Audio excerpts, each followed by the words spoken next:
There's incredibly good news in the area of religious freedom. Hi, I'm Kelly Shackelford. I'm President and CEO of First Liberty Institute. First Liberty is the largest legal organization in the country that all we do is religious freedom. And there's some tremendous news that very few pastors unfortunately know about, and that's why I'm trying to get you the news. There has been an attack going on across our country against religious freedom in ways I think a lot of people have never seen. But we've had some major victories in the last 13 months. And I just want to focus on one and let you know the implications. There's more to this, and we'll certainly provide you anything you want. But a lot of you heard about the Coach Kennedy case.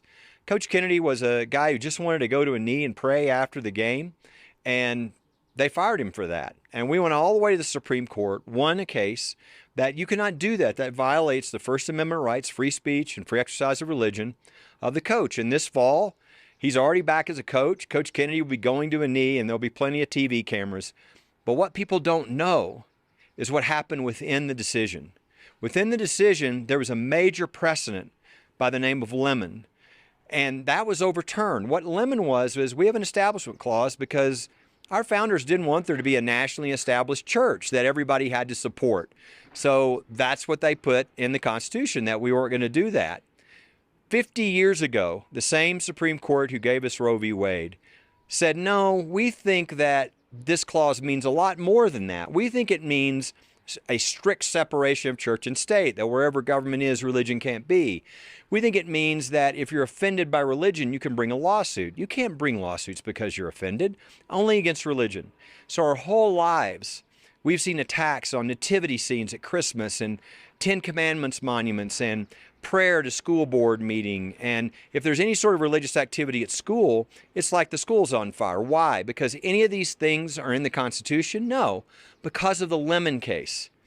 It's been cited over 7,000 times in the last 50 years. Well, just 13 months ago, the Supreme Court reversed Lemon. It is no longer the law. Everywhere that crosses went down, they can come back up. Everywhere that 10 Commandments were put in the closet, they can come back out.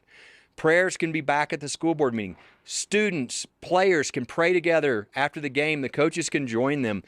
What's happened is for 50 years, people have been trained that they can't do all these things regarding faith and expression in public. That's no longer the case. Everything has just shifted. But the problem is people don't know. And so what we want you to do as a pastor is pass this information along, because everybody can restore faith in their own community. All they have to do is walk in the freedom that God has given them.